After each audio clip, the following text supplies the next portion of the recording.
Okay, so just for full disclosure, our chair could not be with us tonight because she is in another state. And so as the vice chair, I'll be chair tonight, so I'll guide us through that. Should I fall ill, Courtney right here. And if Courtney goes down, we got Rod Sink. So we got a bunch of past chairs to make sure that we get through this tonight. So we will start with the roll call, please. Yes, good evening, thank you. Vice Chair Miller? Here. Alternate Director Lawler? Director Nunez? Director Sayoc? Here. Alternate Director Larson? Here. Director Sinks? Here. Director Corrigan? Here. Director Gibbons? Here. Director Ellenberg? Here. Alternate Director Yulo? Here. Director Tovar? Here. Thank you. I'll note again that Chair Abe-Koga is absent, as well as Director Bruins this evening. Excellent. Okay, moving right along. Next is public comment on matters not on the agenda. Any member of the public may speak for up to 3 minutes on anything not on the agenda. Seeing none, we're going to move right along to the consent calendar. Before we get too started, we got a quick announcement. Yes, we do. There's one correction on item 1G, and there was a handout given you tonight regarding corrections to the staff report. And the reason for the change is the party that we're actually contracting with is E-Mobility Group, which is now stated in your staff report. And EV Alliance, it's the same personnel, but they operate under a nonprofit format. And the other company that we're actually contracting with, E-Mobility Group, is a for-profit company. And so we just wanted to show that this correction is being made in the staff report. Doesn't change the contract at all, and doesn't change the nature of the services or the rates or anything else. So just want to note that for the record. Okay, excellent. So we have on the consent calendars 1A through 1I. Is there any report that staff wishes to give on any of these? Seeing none, are there any questions from any member up here? Any member of the public wish to speak on any of the consent calendar items?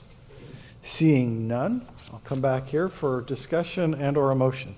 I would move approval of the consent calendar with the noted revision in our desk item. Second. We have a motion and a second. Any final comments? Nope. Okay, I need to register a recusal on, gonna have to look to our attorney, he'll tell me which one it is. Item 1F, 1F. Yes. I believe. Yes, it is. Yes. Everybody's keeping me honest. Thank you, guys. With that noted recusal, I'll call the question. All those in favor, please say aye. Aye. Aye. Opposed? Okay, carries unanimously. Okay, With the one next. recusal on item 1F. With my recusal on 1F. Okay, moving right along. The CEO's report. Thank you, Chair Miller. I don't have a report other than what's written here, and then we're going to have Hillary Staver come up in a minute. But before we do that, I would like to introduce one of our new employees, Lisa Liu. She's going to, as she comes up, to say she has been with us for a week and a half. She's our new admin assistant, and she comes to us from the San Francisco Bay Conservation and Development Commission, where she was an administrative secretary, and she holds a BA degree in design from UC Davis. You're welcome to say a few words, please. You said it already. It would break with tradition if you didn't at least come up and say hi. It's part of a rite of passage of joining this organization. No, you can just choose the one right here. There you go. Hi, my name is Lisa Lai, and thank you for introducing me, Garish. Yeah. Thank you. Okay, that qualifies. Welcome to the organization. Can't break the tradition, right? That's true. Okay. So with that, we'll have Hillary come up and provide an update on certain legislative and regulatory issues to the board.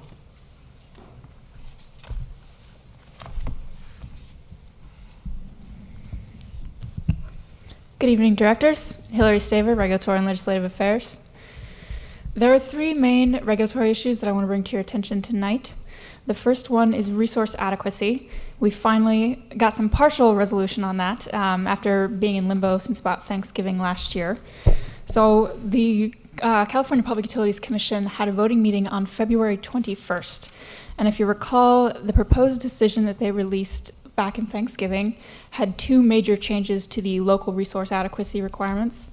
It added a new multi-year rule So whereas right now we have to demonstrate only 1 year in advance that we've bought sufficient capacity to meet peak demand on the grid, or our portion thereof, now we would have to buy 3 years in advance. And the second provision was that they would create a central buyer that would buy local RA on behalf of all load serving entities. That central buyer would be the IOU in each of their service territories. So for us, it would be PG&E. So that proposed decision sat there for about 4 months or 3 months. And then there were several times when it was supposed to be brought to a vote. It kept getting delayed.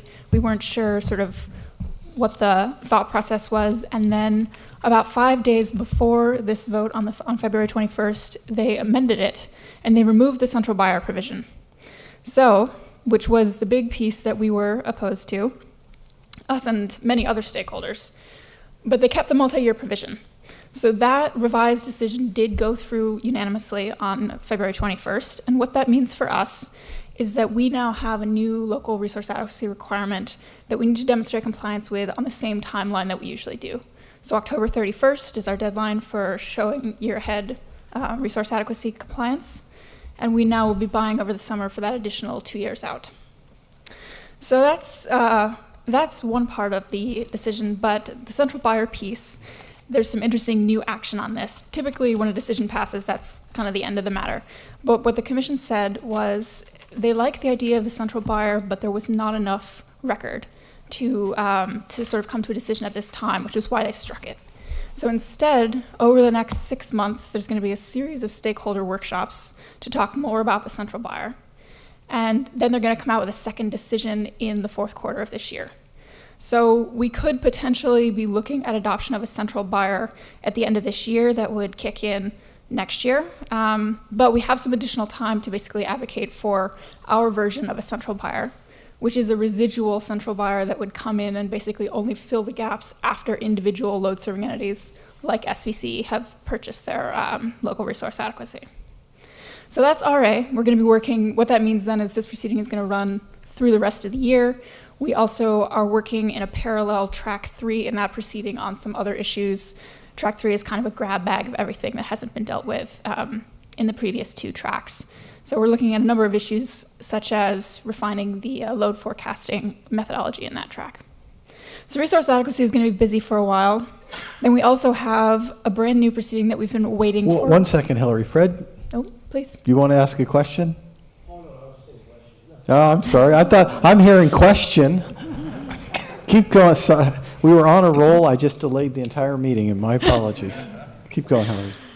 We have a new proceeding also that we've been waiting for a while now. If you recall, last year SB 237 was passed, which expands direct access by 4,000 gigawatt hours across the state. And it's left up to the CPUC to determine how that 4,000 gigawatt hours is going to be distributed geographically around the state and the timeline that it's going to be rolled out on. So we just, a couple of weeks ago, finally got the OIR, the Order Instituting Rulemaking, for that proceeding. It's actually being voted on tomorrow at the commission meeting to officially start the proceeding, and they're expecting a decision by June. So we have a few months here to be involved in how that's going to be rolled out, and clearly that's something that we're going to be very focused on. CalCCA is expected to be involved in that as well. So that is just getting started. We don't have a lot of other information at this time, but it'll be a major focus for the next quarter. And then finally, the Order Instituting investigation into PG&E's safety culture. When I spoke about this last month, I talked about how the CPUC had solicited stakeholder input on a number of fairly systemic reforms to PG&E's structure and operations, such as splitting up the gas and electric businesses, removing them from retail generation. So SVCE submitted our comments that we talked about last month. We are still now awaiting direction from the commission on what they want to do next in that proceeding. We don't really have a schedule beyond that set of comments and reply comments. So we're anticipating that will continue, but nothing new this month. And then finally, there are some updates to the timeline for implementing PG&E's new rates, but Don is going to cover that later tonight. Okay, we're going to have some questions, and I think Rod was the first person who wants to ask. Thank you. I'm not Fred, but welcome, Fred, from Gilroy. I know we've been concerned about the folks who have the departing load, who have the RA, giving it up on a fair basis to those of us who are acquiring load. So yes, I'm thinking of PG&E in particular and the games that have been played with that RA. Was anything done by the CPUC to reflect on this question of how RA could be moved fairly, purchased and sold fairly by, the incumbents and the newcomers? This is one of the issues that we're seeking to address in Track 3, setting up a sales framework that would ensure that load-serving entities who are holding excess RA do offer that onto the market in a timely fashion so that there is enough RA for purchase on the market for everybody to meet their requirements. So that is one of our key issues, basically in Track 3. Track 3 is just getting started. We actually just finished up 2 days of workshops today.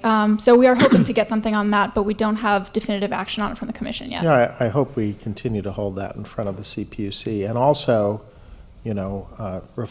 take the data set from this last cycle as well as the next cycle, where we're going to have to purchase for 2 years, because obviously, as we'll learn later, our costs have gone up very significantly for RA, and it's not a rational thing that we should be paying so much more for something that, one party needs to relinquish and another needs to purchase. So, thank you. Mr. Chair, may I interrupt for just a moment? Sure, you want to make a quick comment on that? I would like staff to explain what RA means. I know what it means, but I've been at this for a while. Yes. And I'm afraid Is that that right? there's a bunch of people in the room who don't know what RA means and how the game is being played on us. It is not resident advisor. No. 30-second primer? Who wants to take it, Krish or Hillary? Who wants to explain RA? Republican administration. Does anybody other than me want to do it? I think you got the microphone. I tried. So resource adequacy, and thank you, I should have started with that. Resource adequacy is a program that load-serving entities, which CCAs, investor-owned utilities like PG&E, direct access providers, all load-serving entities across the state participate in. And the goal is to make sure that we have enough capacity on the system such that in the highest demand hour of the year, we have enough to meet that demand. So there are different ways to measure whether you're meeting demand, right? You can look on an annual basis and say, did our system generate enough energy in total? But you also have to look at it on a time, from a time perspective. So resource adequacy is about making sure we have enough power plants across the state that are up and operating to meet our demand in the highest demand hour of the year. And the way that plays out for us is every year there's a statewide process. It starts at the CAISO, the California Independent System Operator, which is the institution that actually operates the grid in the wholesale markets. They look around the state, figure out how much capacity we need on a statewide basis to meet that peak demand, and then they pass that number to the Public Utilities Commission. The Public Utilities Commission then breaks it up into proportionate pieces for every load-serving entity, and we have to report to the CPUC and prove that we have contracted for enough capacity to meet our piece of that. So there are 3 different types of resource adequacy system, which can come from anywhere around the state.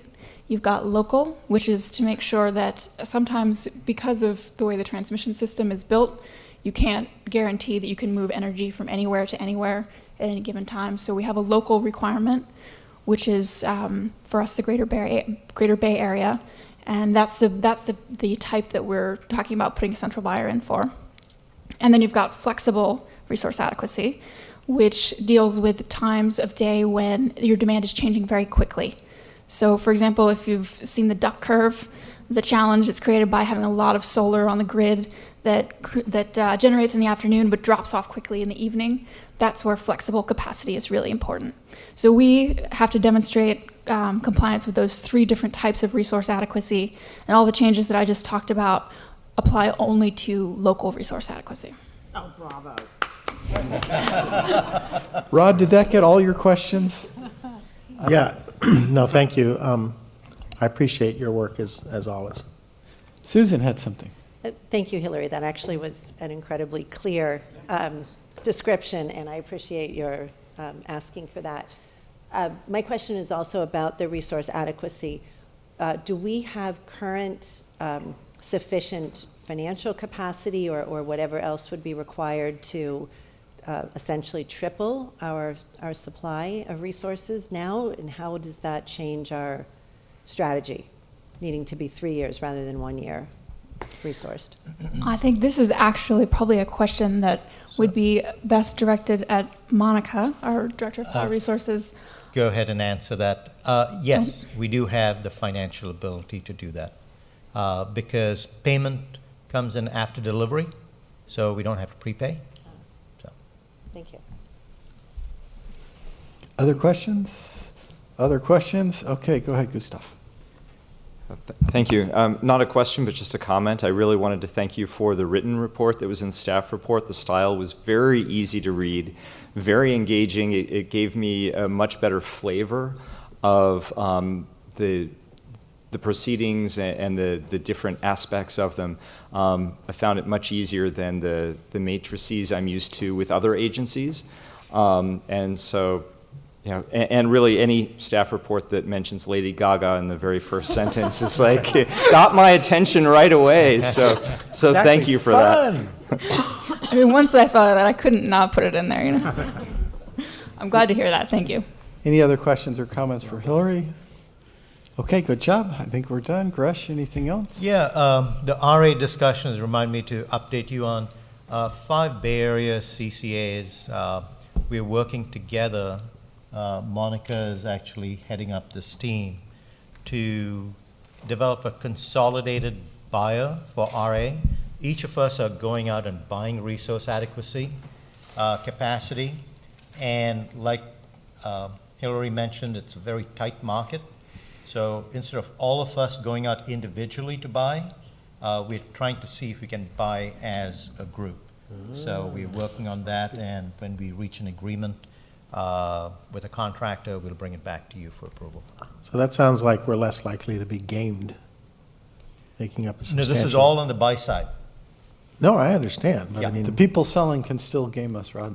Yeah, the sellers still. But at least they're not going to be trading us off against each other. That's right. That's my point. Yeah. Thank you. Any other questions? Any member of the public wish to speak on the CEO's report?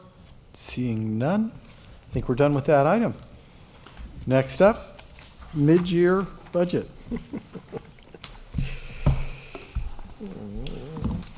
you.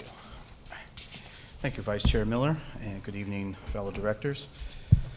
I'll pause here for allow you to get some coffee because we're going to talk some numbers, and it's 7:30 at night. But we have some tough news on the budget, some good news on the budget, and overall it balances out. I also want to remind the board that this is a voting item, so we'll take action on this at the conclusion of this presentation. So, next slide. There we go. So, our mid-year adjustments maintain the financial stability of this agency, so we're not seeing any change to the bottom line. It's not financial magic that the revenues equal the expenses on this adjustment, as there's different drivers for the favorable and unfavorable adjustments, but it did work out to be no change to the bottom line. Our revenues adjusted favorably, $23.4 million, mostly based on the rates. We had assumed an 8% reduction in PG&E rates back in the adopted budget. We also assumed a 21% increase in the PCIA. That was 6 months ago. We also assumed that those rates would be implemented in January. We're now in March, and I'll update you in a moment on the revised schedule of when the rates are happening. But it's a moving schedule, but certainly it's those are the two drivers for the positive adjustments to revenues. On the expense side, it's power supply. It's some minor adjustments on other operating revenues, but certainly power supply is the driver there based on current market conditions, and we'll talk about that in a moment. So this mid-year budget adjustment is a 4+8 forecast. We do have, and you saw in the packet tonight, December and January Treasury reports. So we have actuals for 4 months of the fiscal year, which did impact this mid-year budget adjustment. We then went ahead and reforecast our February to September revenues and expenses. We also commissioned PEA to relook at the pro forma model for our power supply expenses as well as our rates and revenues. We conducted conducted meetings with staff internally to reevaluate their needs, and we also had to consider the changing business environment. I'll give you a couple of examples.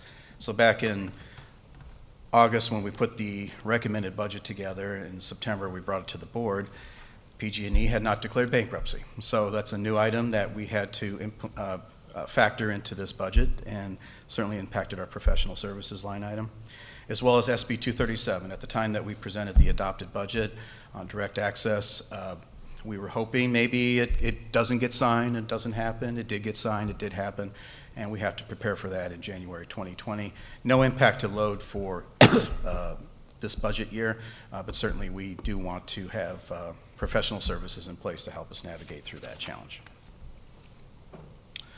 So let's get right into power supply. And I think you saw from Hillary's presentation, resource adequacy. It's a reminder that this is a risky business. Our renewable energy credits pricing has moved up since the adopted budget.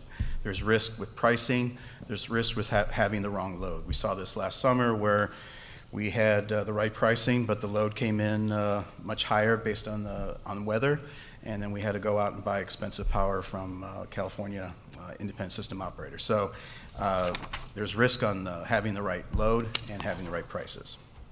We saw in recent months the tremendously cold weather that not only in our region but also in other parts of the country that does affect the natural gas market, which sets the basis for market prices when we're out there buying power from the CAISO. And so weather has certainly played a factor into a higher price curve today than 6 months ago.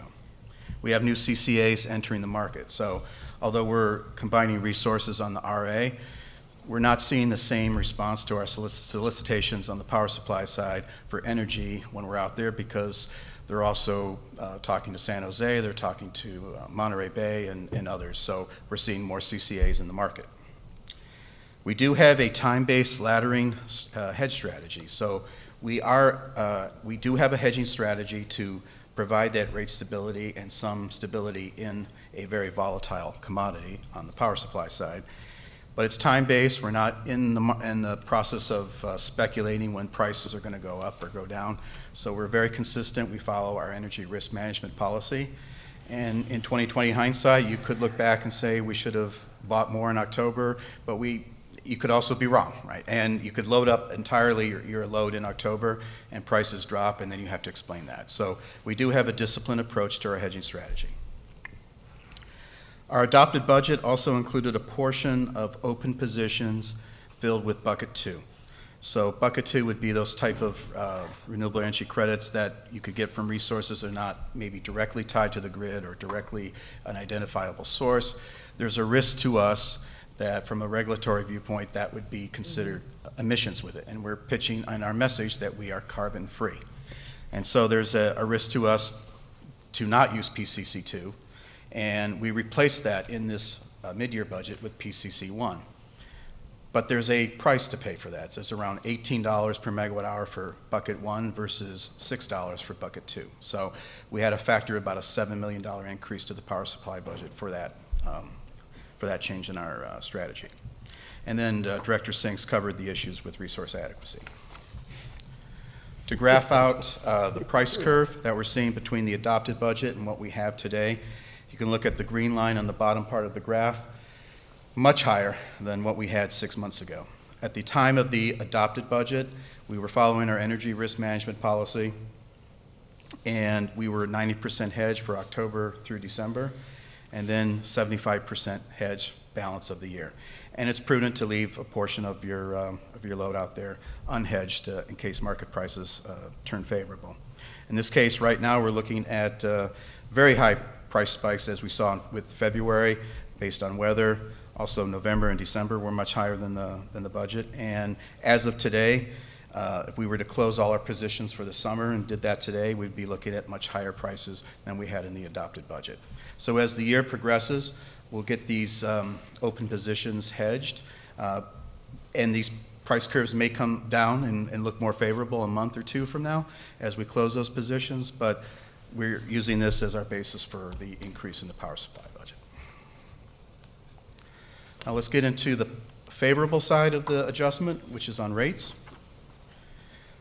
So the first bullet point would be the timing of rates adjustment is June 2019 for this mid-year budget. I'll tell you that's already wrong. We'll talk about the schedule here in a moment. But we don't feel it's wrong enough to cancel voting on this item. Our PG&E generation rates assumption is expected to decrease by 3.5%. I think where it ends up being is somewhere in the 1.5% to 2.5% range. So we're staying a little bit on the conservative side, but certainly that's a lot better than the 8% drop that we saw in the adopted budget. PCIA, a huge change here based on the regulatory proceedings that happened this past fall, as well as where market prices are today. So this is a case where the adjustments between the revenues and the expenses are related, and that the higher market prices you're seeing on power supply also impacted lower PCI prices or changes that helped us on the revenue side.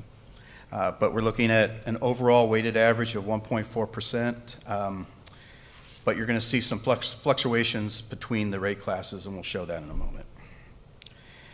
We're looking at a 1% decrease in load. That's just based on year-to-date actuals and what we're seeing right now in our service territory, but none of that is inclusive of direct access. So as we talked about SB 237, that's from a load and budget perspective, that's going to impact us starting January 2020. And then customer accounts is a slight increase based on year-to-date actuals.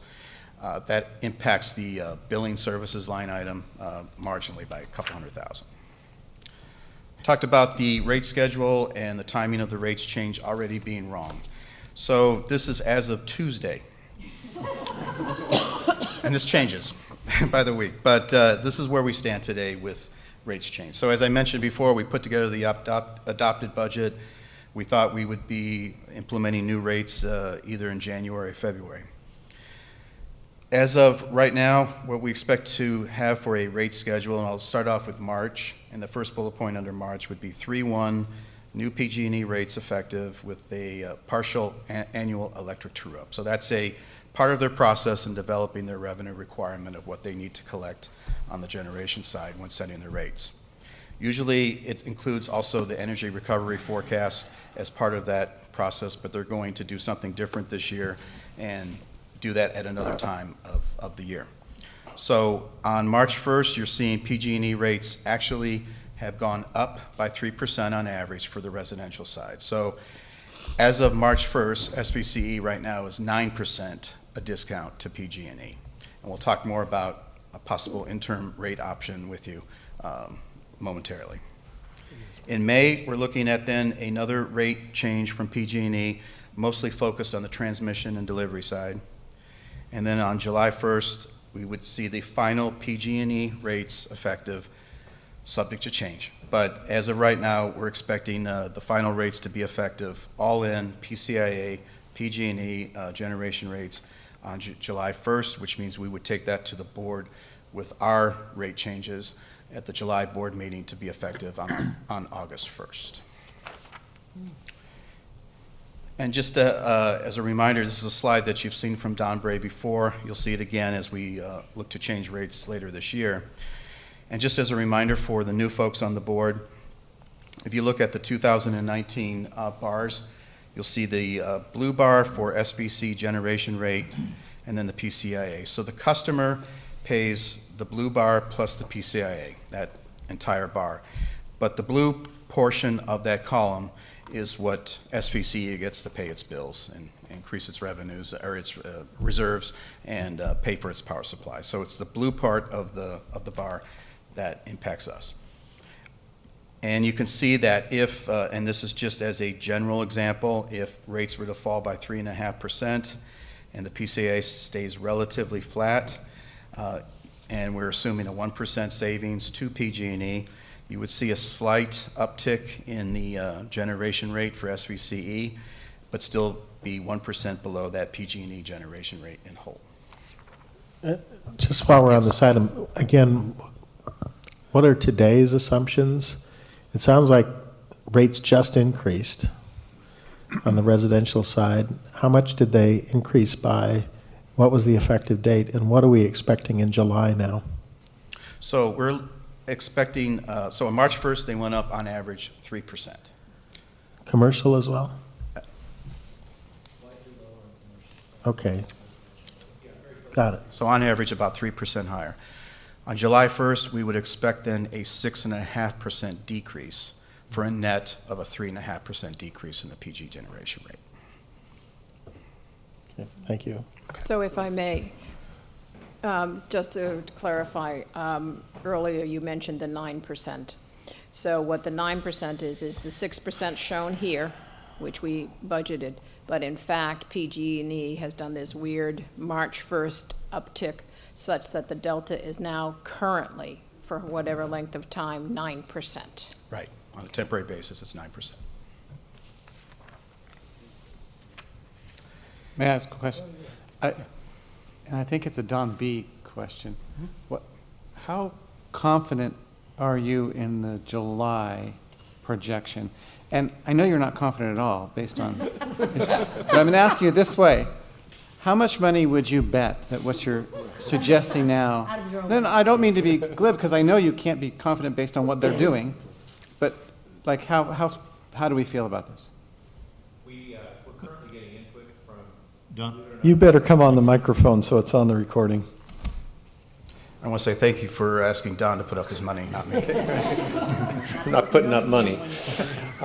Yeah, we're currently getting input from 3 different industry consulting organizations on this, and we're blending what they're telling us. So there could be probably a plus or minus 1 or 1.5% to what numbers Don's expressed here. We're also taking a lot of input from PEA, the organization that we've worked with most closely on the power supply side. They're telling us they're confident in these projections. I'll relay your question to them. But haven't we heard all this before and it's been dramatically wrong? Yes. Yes, I'm we not have. trying to be antagonist. I'm trying to get a sense myself, but it seems to me it's been wrong pretty consistently in the last 15 Forever. months. Yes, and I'm not going to defend it, but we will start making projections really early in a year, typically, say June of a year, so that we can budget in September, and we're trying to predict what's going to happen with energy prices in January or March of the following year. And what we've seen in the last couple of years is, it has moved a lot in that time frame. I'm not sure that's historically typical, but it's been typical, regrettably, in the last couple of years. Yes, since we were founded, they've never made the date, and the numbers have changed wildly from the point where we forecast to the point where they've implemented. Yeah, that's what happens. I think That's they do that happened just to last cause us a lack of sleep. So if I may just add, just part to this answer, I don't think it'll be too satisfactory to you, Tony. But first of all, PG&E by regulation has to provide certain information at certain times. So the previous chart, which had those boxes, so they have to provide estimates in the previous year, forecasting what the rates are going to be. There's just very imperfect information, but they have to provide that. So that's the only information we have to go with.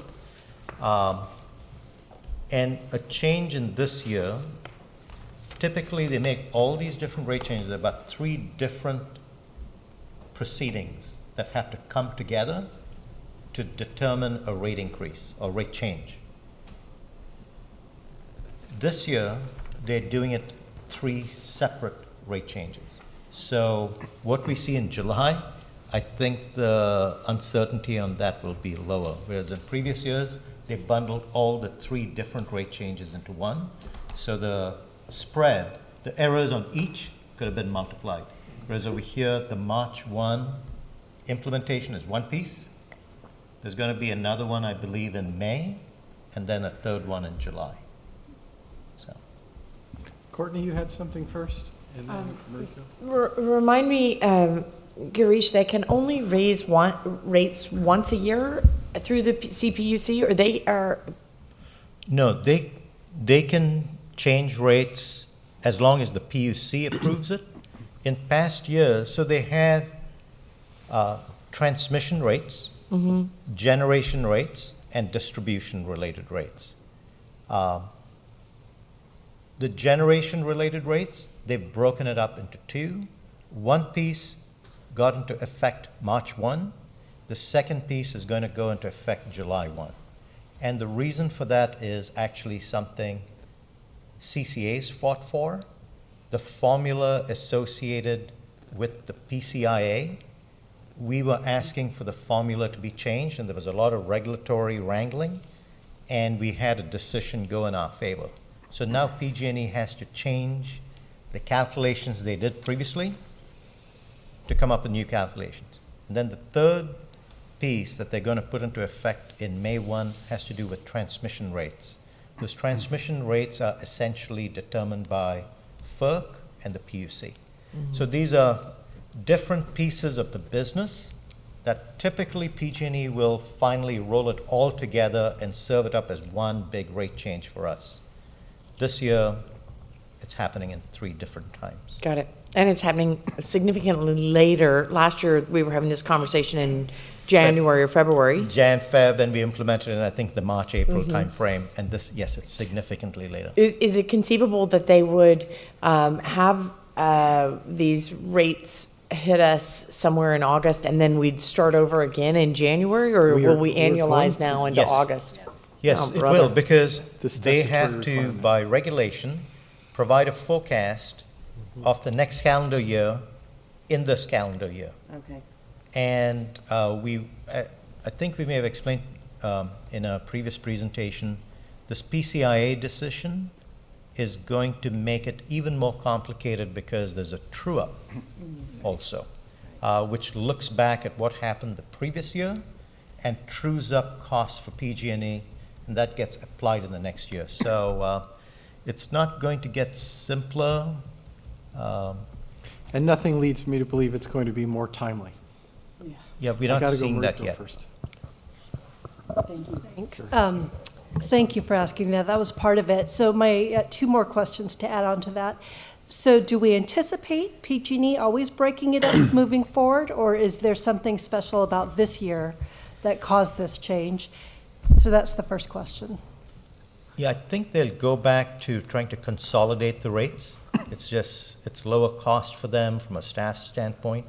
And I think the regulatory proceeding on the PCIA has basically been settled right now. So we had a new change this year. So I think this year is an anomaly. Okay. Yeah.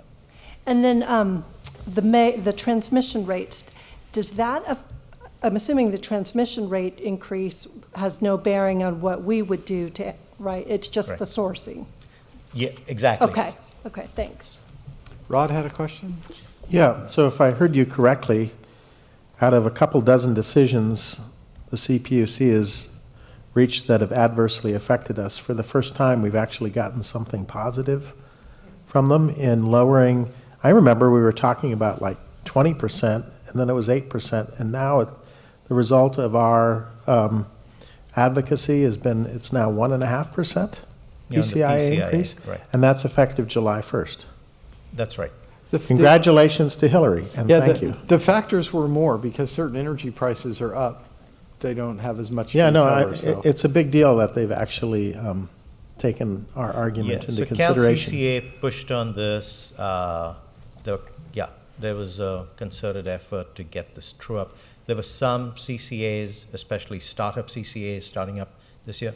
Cash flow is an issue. They were going to be crushed, right? It was a very critical issue for them. And we need them in our tent, so thank you. And thank you for all the great work on. So we did stop Dawn about 2/3 of the way through. So if there are no more questions, maybe we can get staff to finish the report. All right, thank you. So speaking of the PCIA, this is just a breakdown of how we derive the weighted average of around 1.23%. And as Girish mentioned, it's an impact of market prices, of the regulatory proceedings that we had this past fall, changing the structure of the formula, as well as the true-up that is new to the PCI formula this year, as well as Hillary's work. So you can see that from a overall change, it's about 1.23%, but when you get into the certain rate classes, there's some pretty big swings, and that's through the changes to the structural formulas as well. So if you are a CCA with a high residential load, you would actually most likely see a negative adjustment to the PCA based on very high decrease on the residential class. And for us, pretty good balance for us, because even though it's a large decrease on the residential side, we also have some large increases on the commercial and industrial side, which is the majority of our load, but it balances out to about a 1.23%, which we'll factor in as we set rates in a few months. So we've covered the adjustments on the revenue side, we've covered the adjustments on the expenses side. We'll wrap this up with talking about uncertainty and risk, planting the seeds for where we want to go with rates discussions in the next few months, and talk about our reserve situation as well as uncertainty and risk. And here, this is just an example of the many risks and uncertainties that SVCE faces, and it changes sometimes weekly. But on the rate side, and it's been mentioned before in an earlier comment that yes, we've kind of seen this dog and pony show before, where we see a terrible adjustment on rates and then it comes back very favorable. But past performance does not guarantee future results. And in another year, it could be quite the opposite for us. And that's where the umbrella of the reserves is our only protection against those type of swings. Regulation and regulatory as well as legislative risk is always there. We talked about the power supply risk, and that will not change, as well as direct access is coming in 2020. And the PG&E bankruptcy, I think in the short term, there's not much risk to us, as there's been a business as usual with our revenues going into the lockbox on a daily basis. Long term, it's anyone's guess what that impact will be to us. Plant the seed about rates discussion. So we've actually put this in this presentation thinking we were coming back to you in a month or two to actually set rates. It looks like it's going to be longer than that now, but we'll go ahead and at least cover this for now. I want to also emphasize this is not a voting item on rates tonight, just a discussion item on this. But if we were to assume the 3.5% reduction in the PG&E rate, PCIA stays the same as what we showed you tonight, we'll have to do that balance of rates and reserves. From a agency viewpoint, we're going to give you the option that provides us the most financial stability, which also is a discount to PG&E rates, and that would be the 1% option. Maintains the surplus that we showed you tonight for this fiscal year of $29.5 million. It also helps us achieve our reserves goal, which you'll see in a moment, in the next couple years if everything has stayed the same. It stays the same over the next few years. You can also do a 2% discount to PG&E rates, but there's a balance there that you would then have a slight increase to the residential rate, for instance. You'll have a lower surplus this year, and it'll take you just a little bit longer to get you to reserves target. If you were to do a 3% discount to the PG&E rate, looking at then another lower discount, but the balance is a slight decrease in the overall rate that customers pay. This is a discussion that we're going to have in a few months, and we're going to have to talk about that balance between rates and reserves. And speaking of reserves, I want to emphasize to the board that we're still are not at target. And just for the new folks to understand what the lines mean on this slide, so if you look at the top line, which is the blue line, which says maximum reserve target, that would mean 270 days of cash coverage on hand. Our green line, or current target, would be 180 days or half a year of cash on hand. And our minimum reserve target, the red line, would be 90 days of cash on hand. And these various column bars show you when we would hit that reserves target based on where we go with rates and a discount compared to PG&E. And just as a reminder of how things have changed so quickly, when we presented the mid-year budget for last March for last fiscal year, rates were coming in very favorable. We left ours the same. We had the 6% discount. We were looking at a $50 million surplus, and it just seemed like it was a little too easy. And we thought we were actually going to hit our reserves target by the end of this fiscal year. Then we had the 8% discount and all the other assumptions we covered with you in the adopted budget last September, and it looks like that reserve target was going to get moved out a year later than that. Now we're looking at probably 2 years out before we hit our reserves target. So as the challenges to this business emerge, it does affect when we hit that target. And just for the obvious reasons of having that umbrella against those risks is also hitting the reserves target gives us that cushion, not only to handle the risk, but also gives us that ability to put more money into programs or explore dividends or other options that we would have once we get above that reserves target. Is also going to play a key factor when we go to Moody's to get a credit rating, which will be extremely important as we negotiate for future power supply. So just to keep in mind as we set rates in the next couple of months, how important it is to get to that reserves target. So Don, just quickly clarify, when you talk about target, but we really have a reserve band, and we have achieved our minimum level that we felt was sound. And that minimum is still significantly more than other CCAs in the Bay Area, some of which have existed a lot longer than us, right? Absolutely. Okay, so I don't want anybody to feel like we're failing. We've actually succeeded quite well. We just still would love to get to that full 180 days. So you kept saying not making it, falling short, those sorts of words, but I think we've done a very admirable job, even if it's going to be a little farther back than we'd like. No, thank you for that clarification. As a finance guy, I'm always negative, so. I failed Undertaker School. It's good to be negative as long as the books are positive. Thank you. So having said that,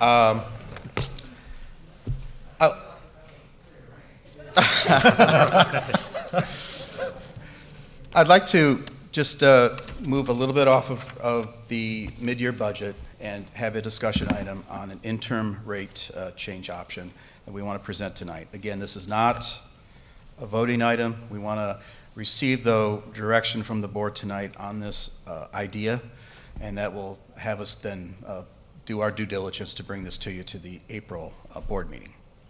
So as we mentioned earlier, as of March 1st, SVCE is on average 9% below PG&E for most rate classes. The full PG&E rate, PCA, is now anticipated on July 1st, subject to change. So we have an option for you to discuss tonight. We could continue to maintain our 6% discount to PG&E. It would be temporary until permanent rates are changed. I think on a conservative side, we could generate roughly $3 million of incremental revenues out of this option. That revenue then could potentially contribute to a larger discount in August. So if we get a $3, $4, $5 million incremental revenue from this option, it helps to have that discussion 3-4 months from now. Instead of being stuck with 1%, maybe we can do 2 or 3% and use this to pay for that difference between the various discounts.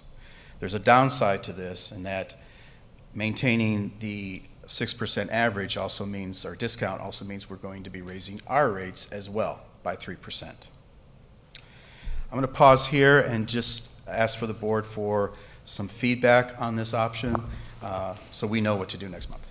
Who wants? We're going to start with Rod. Sorry. So if I understand correctly, if we go back to the slide that had all the colorful bars on it, thank you.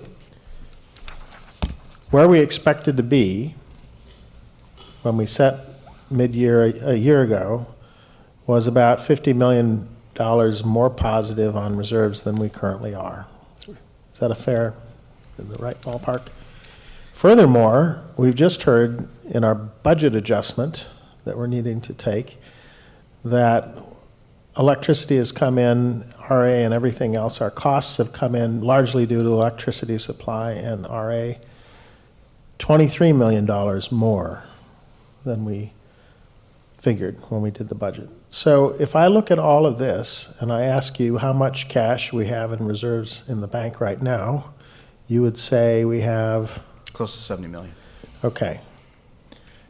And what I would say is to you, these are really big deltas. The fact that we're 50 million down from where we expected to be a year ago, the fact that we are also now 23 million higher expenditures. I mean, had PG&E done what we figured they'd do, and had the CPUC done what we figured they would have done, it wasn't 8%. I remember it was a much higher figure. It was closer to 20. We would be in a world of hurt right now. I agree. And we could have ripped through our reserves pretty quickly.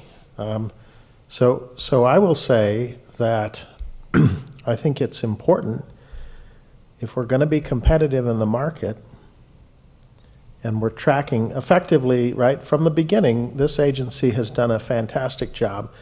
We've said we're going to be carbon-free, and we haven't compromised on that. We've even gone to PCC 1 when we couldn't get PCC 2, much more expensive, all renewable, California qualified, bucket 1 for those of you who are new. But we've also said, you know, it's an imperative to us that we not give anybody the incentive to go back based on our rates being comparable or a little bit lower. Now, I'd hate to think if these decisions had gone otherwise, you know. I'd hate to be in a position up here saying, well, we're ripping through our reserves and now we're going to have to either compromise on our carbon, because, yeah, we could buy carbon-laden electricity for, right? We could do that.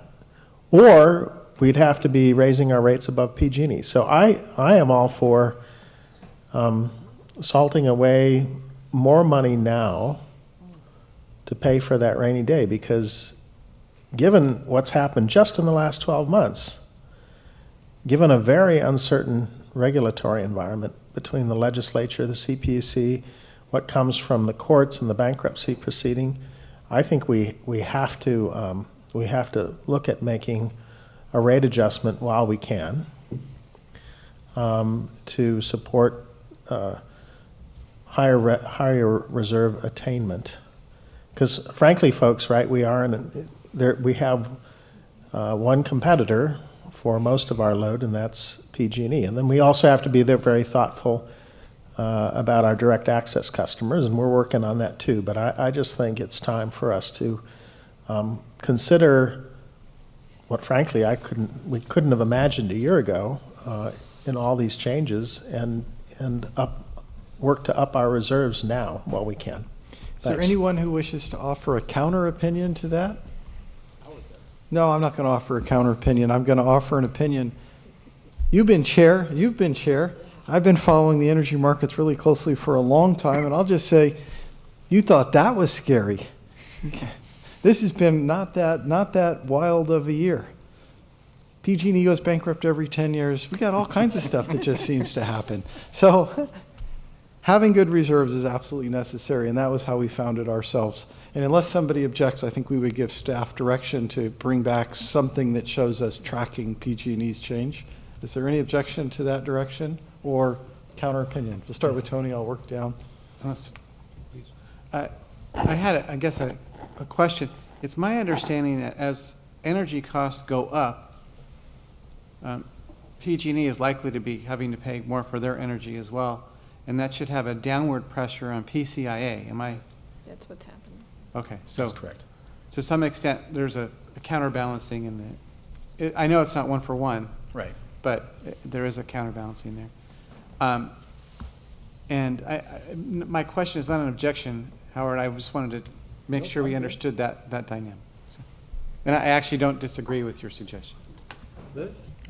Oh, I think. Oh, I'm sorry. No, it's okay. Thank you. No, and He I, was saying, oh no, I didn't want to interrupt the young man next to me. So, no, but I would also agree. I think that we should really be conservative and sort of look at upping our reserve as well. Okay, thank you for the feedback. We'll be back next month with this. hang on, Liz has a comment. I'm going to support the conversation to parallel PG&E with the increase of 3%. I think that's prudent and great. And I think it is important to recognize the inverse relationship between the PCIA and the cost of energy. So there are other options out there. We can go back to bucket 2 if we have to. There are things that we can still do within our mandate. So I'm comfortable taking this first step and going forward from there. Okay. No, I just would like to, I fundamentally agree that the reserves are aspirational. But I also think it's imperative that, I've said it before, and I will continue to say it every opportunity I'm given, that we look at ways, with the long view, we look at ways to create our own rates based on our own costs and detach ourselves from chasing PG&E. Because I don't like being coupled to them. I like answering to our consumers and saying we're doing it the way every other industry works, that we take our cost, we take an appropriate markup to make sure we're going to stay solvent and in business and be able to pay for the service levels that our customers expect, but that beyond that, we want the revenues to stay in your pocket, not in our reserves, or to exceed reserves that we believe we truly need. So I'm not disputing that this isn't important. We're still in our infancy, but I do want to continue to pitch that with the long view. Excellent. Any other comments? So I think we gave you direction on that one. Thank you. Let's get back to the point at hand. So just to wrap up the mid-year budget conversation,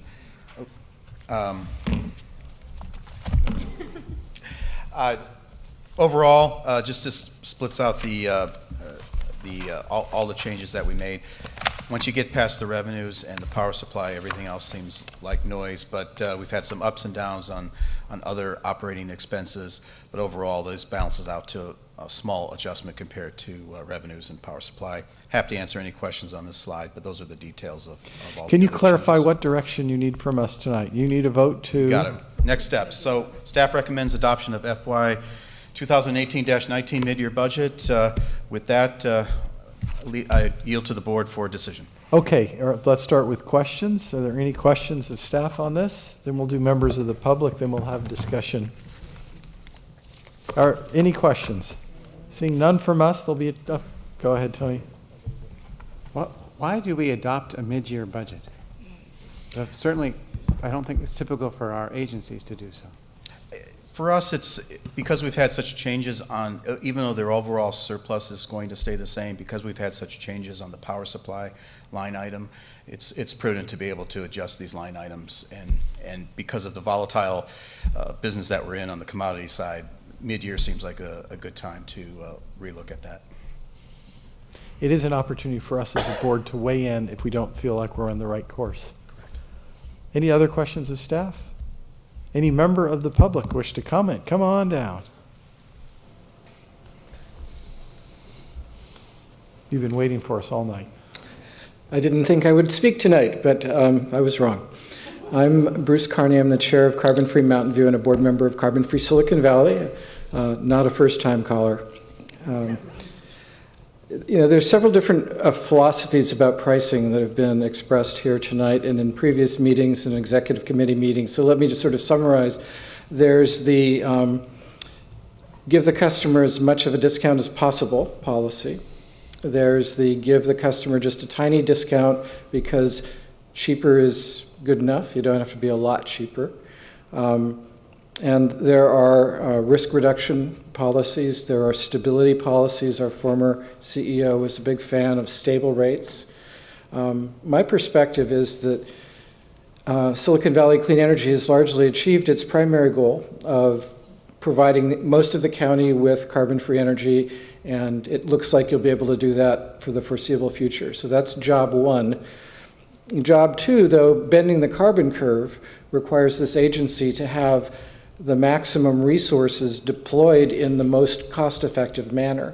And so if I were asked to choose between a policy that kept rates just barely below PG&E so that the agency had maximum revenue to use for bending the carbon curve, or continuing to give a 6% discount to our customers so that they could use those savings for whatever discretionary purposes they wanted, I would prefer the former, because I think that this agency is well run and will come up with excellent programs, but they'll be expensive. We won't have enough money to deploy the changes that we would like to fast enough under the best of circumstances.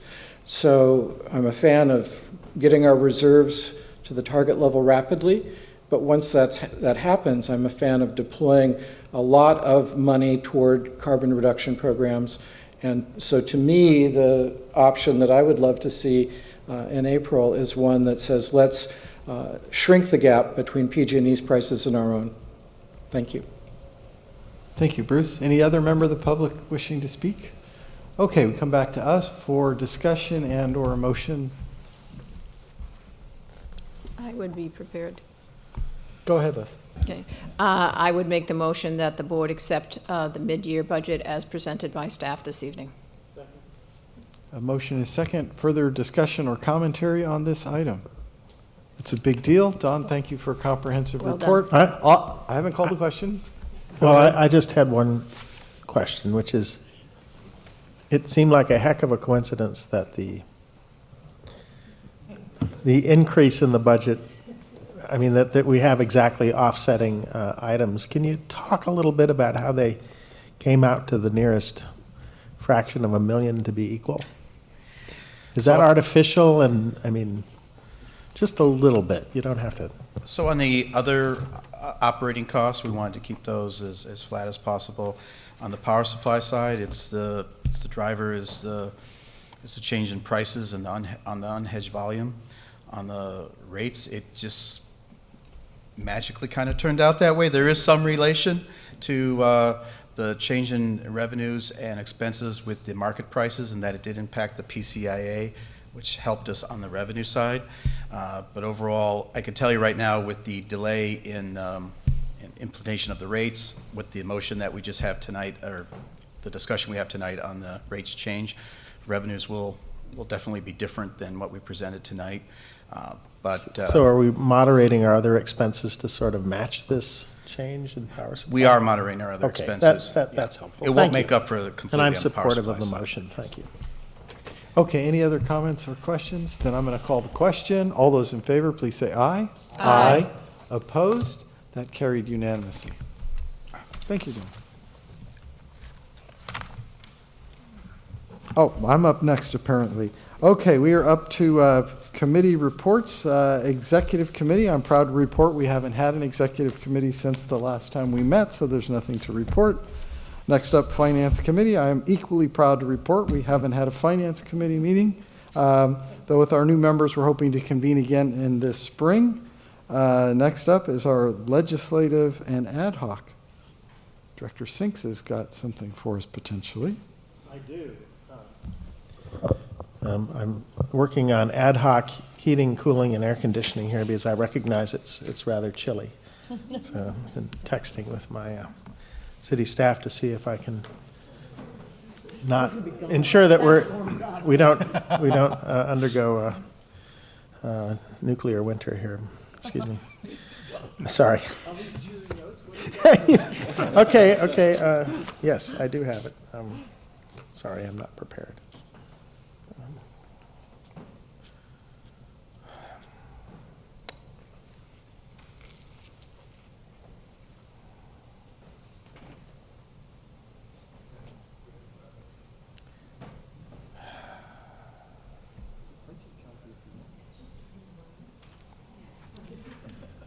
Do you? Okay, thank you very much. Yes. Last week, the Ledge Ad Hoc Committee of the Board met for the first time this year. I was appointed as chair and Director Smith as vice chair. The meeting began with reviewing the role of the committee and SVCE's legislative resources and advocacy history for the benefit of its new members. The committee then turned to analyzing the 2019 legislative session thus far. And on the phone was SVCE lobbyist Steve Baker, who we've retained this year, who provided an overview of the legislative landscape. The committee discussed emerging major themes in energy legislation, specific bills of interest, and the relationship between activity at the legislature and the ongoing proceedings at the CPUC. The meeting concluded with planning for upcoming advocacy opportunities, and I would invite you all to consider these as well. We have a Cal CCA Lobby Day in Sacramento on April 3rd. If you're available and you want to have a really fun time with advocates from other CCAs. It's a great opportunity. And that concludes my report as chair of the Ledge Ad Hoc Committee. Thank you. Okay, Audit Committee report, since you Howard, took... can I ask a Oh, question? hang on, there was a question. Actually, not a question of Rod, so you can go back to making it warmer, but a question Thank for you. either Greg or Grish. Is there something about this committee that really leads us to believe it should be an ad hoc committee? It seems to me that the need for this committee is going to be present for years, and therefore maybe it should be a standing committee. Yeah, we could look into that. I think we determined that for this year, we would continue as an ad hoc. We could look into that and bring back a recommendation. Any other comment on this one? Okay, next up is our ad hoc committee report, which should be equally short. The audit committee. Audit, I'm The- sorry. The audit committee Ad has hoc. not met since our last meeting and is scheduled tentatively to meet right now at the end of April, April 29th. That's all I have to report. Okay, next up is board member announcements. I have one too. Go ahead, Liz. So it was a busy last 2 weeks for me. I'm going to let staff and Director Singhs talk about the presentation I mentioned to everyone, the Architectural Intelligence 2019, which I think proved to be most educating and fascinating. But I was also in Washington, D.C. for my role on the American Institute of Architects Strategic Council. And we had some lobbying that we wanted to do for legislation, and one of them is relevant to our business, which is there is an IRS rule that allows businesses to build new buildings to get a tax credit for energy efficient components in their buildings. That IRS rule has expired. So we were lobbying our legislators to renew that, but in addition, make it applicable to existing buildings as well. So I think the types of topics that are considered eligible for these IRS credits would be relevant as we look at our programs going forward. Also, there is, the AIA has its 2030 challenge, and I would like to introduce staff to the CBX, the Commercial Building Energy Index, which is a platform that tracks buildings designed by architects that tells how they use their energy and a predicted energy use, and they're looking for best practices on how to save energy in the design of buildings. So I think that's something that we could really take advantage of and compare notes. So that was lots of fun, and we'll go from there. Excellent. Other announcements? Wait a second, Rod, then we'll work down to Gustav. So, yeah, the presenter on decarbonization strategies, who I know we've been working closely with, Panama Bartholomew, gave a completely compelling presentation about the amount of leakage we have through our methane distribution system, natural gas distribution system, and just expressed it in such a way that I came from going like, okay, yeah, this is a cool program. We probably ought to consider REACH codes, to being enthusiastic supporter. And my understanding is I gave some feedback to Girish about this, and my understanding is he's going to address us next month. Yes, so he will be here. We're going to have a special meeting next month starting at 6 p.m. before the board meeting. Great. He'll make about a 25-minute presentation, and I've seen the presentation and got some wonderful feedback from both Liz and Rod. It's outstanding.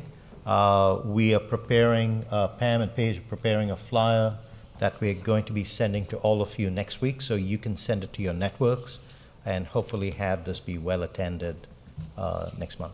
So I'll say that I left that Friday meeting enthusiastic, thinking I ought to be an architect in my next life. Thank you for that, Liz. Thank you for the invitation to all of us.